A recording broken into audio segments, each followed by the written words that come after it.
Hi, Grandma here, and I'm reading Dave at Night by Gail Carson Levine. Ida has taken Dave to the Hebrew home for boys and introduced him to Mr. Meltzer.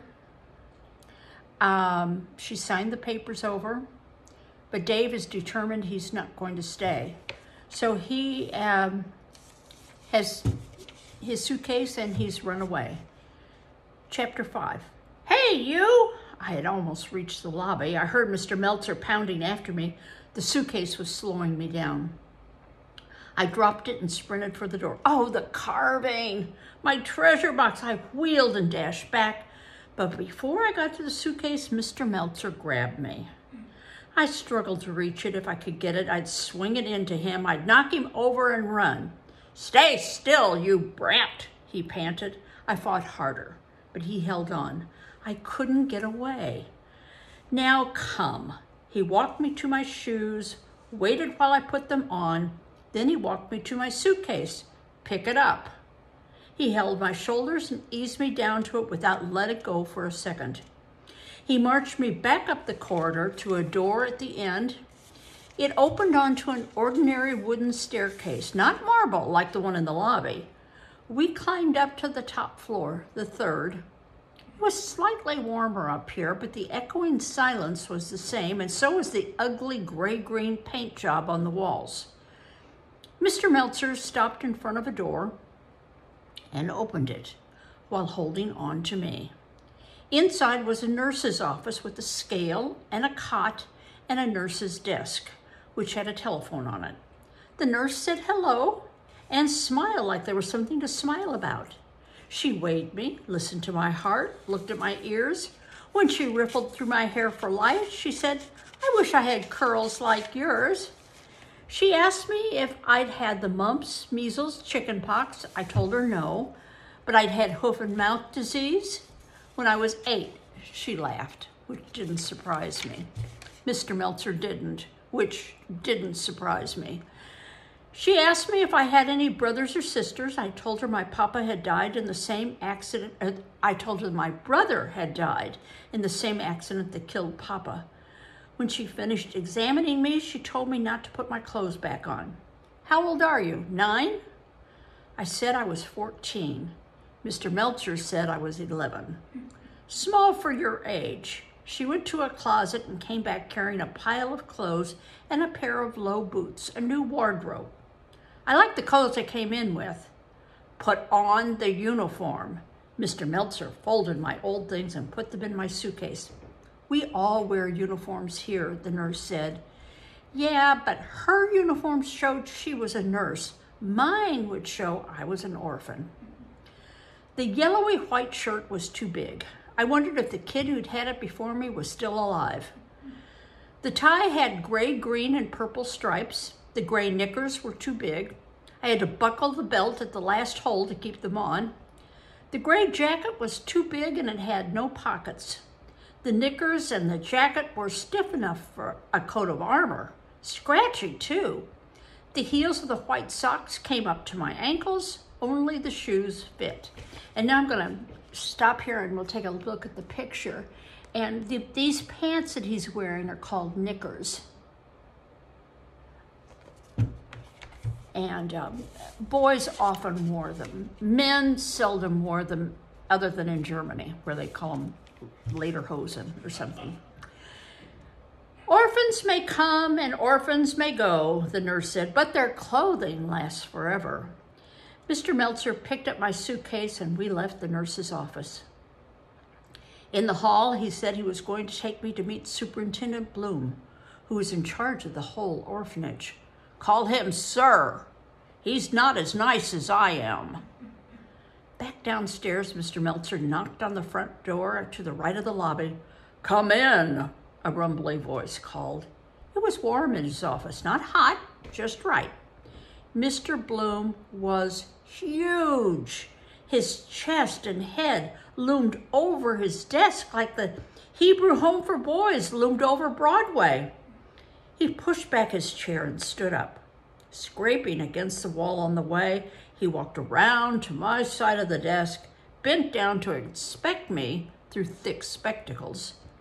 He smiled, showing a million teeth. He looked up at Mr. Meltzer, who was leaning against the door so I couldn't get out. "What's his name?" He could have asked me. Didn't he think I knew my own name?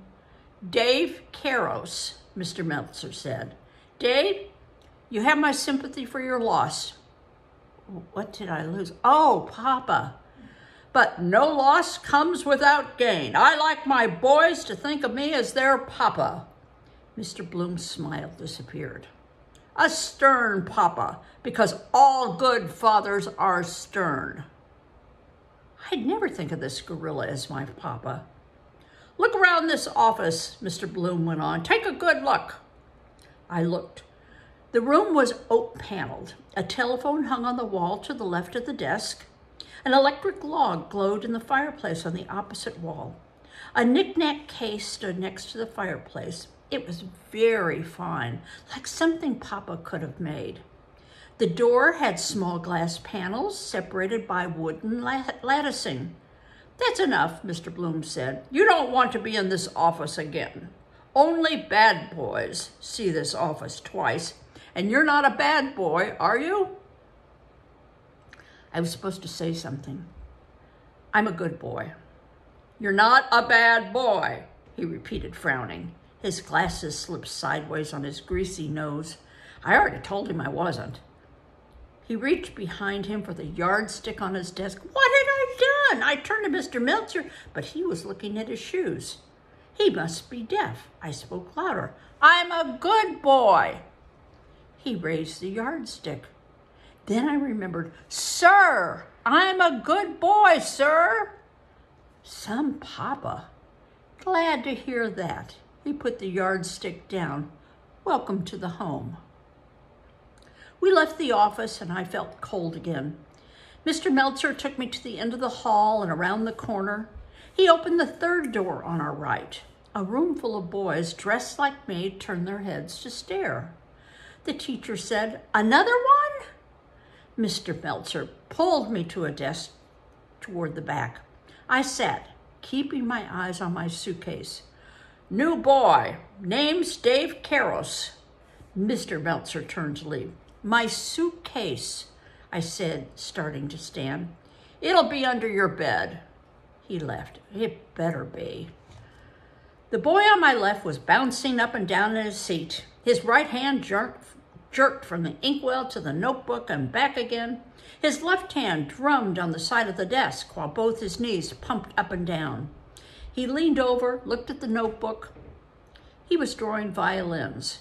The page was full of ink blotches and smudges, and in between, violins. "New boy," the teacher called. He was short and almost bald. Just a few gray hairs held in place with pomade. "I'm Mr. Gluck. Supplies are in your desk." He went to a map of North America that was tacked to the wall next to the blackboard. "Stand up and show us what a scholar you are." I stood. The boy on my other side started coughing. "What state is this?" He tapped the map with his pointer. "New Jersey." The cough sounded bad. If I had a cough like that, Papa would have made me inhale steam, and we'd have rubbed Vicks on my chest, and he would have kept Gideon away from me, and he would have worried. "What is the capital of New Jersey?" I had no idea. I didn't say anything. "Dave is a thinker," Mr. Gluck said. "We'll wait while he thinks." No one laughed or even paid attention. The boy next to me stopped coughing gradually. "Jersey City?" Mr. Gluck groaned. "They give me complete idiots.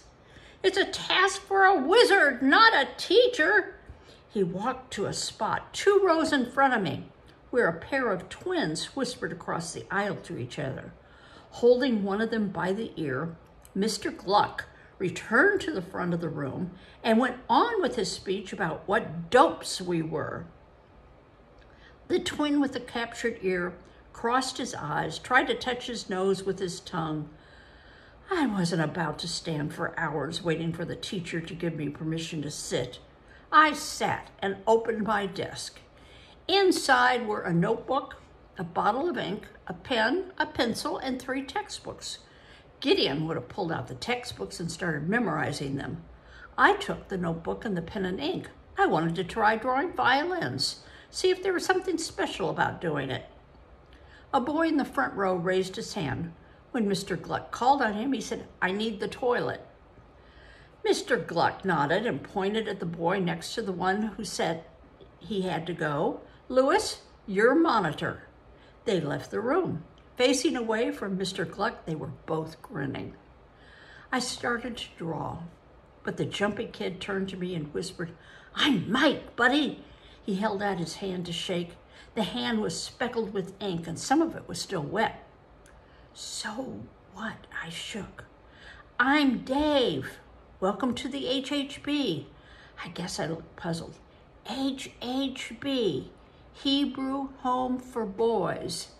HHB, Hell Hole for Brats. I like Dave's sense of humor.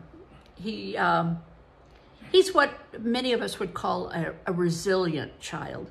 No matter what situation he's in, he's able to master it, find humor in it, and not let the negativity get him down. See you next time. Bye-bye.